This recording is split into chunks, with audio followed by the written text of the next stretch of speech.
আমার আজকের রেসিপি পাকা আমের কেক।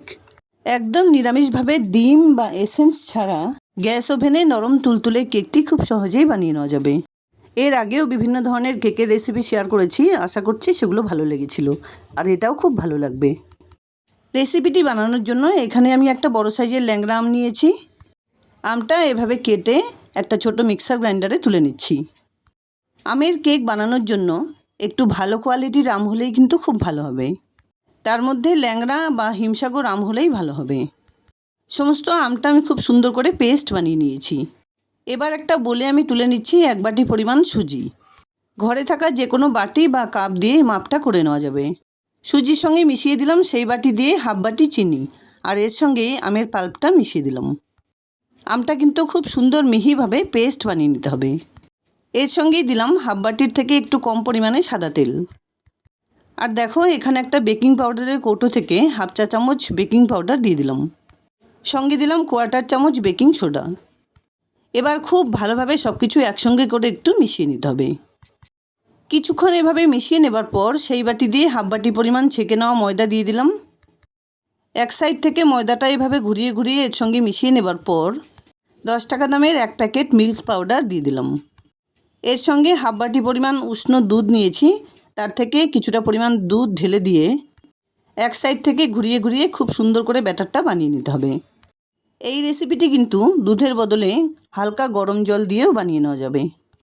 আর কেকের ব্যাটার বানানোর সময় সবসময় একদিক থেকে ঘুরিয়ে ঘুরিয়ে কিন্তু ব্যাটারটা বানিয়ে নিতে হয়, তা না হলে কেকটা ফেটে যাওয়ার সম্ভাবনা থাকে।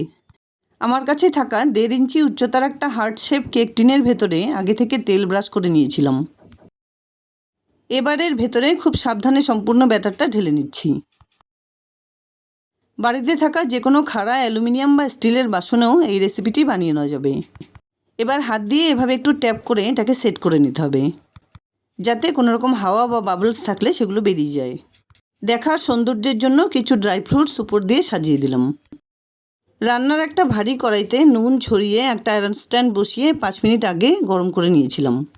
এবার সেই কেকের বাটিটা বসিয়ে দিয়ে একটা এয়ারটাইট ঢাকনা দিয়ে ঢেকে মোটামুটি 15 থেকে 20 মিনিট বেক করে নিতে হবে। 15 মিনিট পর একবার চেক করে নিচ্ছি। কেকটা কিন্তু খুব সুন্দরভাবে হয়ে গেছে। আরও 2 মিনিট এভাবে রেখে নামিয়ে নিলাম।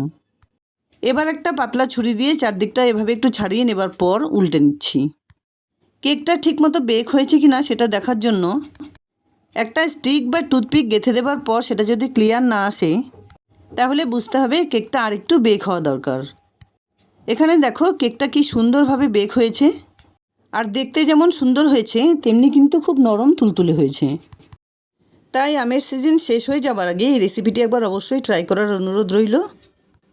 যাই হোক, পাকা আমের নরম তুলতুলে কেক কিন্তু একদম রেডি। ভালো লাগলে লাইক শেয়ার কমেন্টস করতে ভুলবে না প্লিজ। আর এরকম নিত্য নতুন রেসিপি পাওয়ার জন্য প্লিজ চ্যানেলটাকে সাবস্ক্রাইব করে পাশে থাকা বেল আইকনটা অলে করে দিও।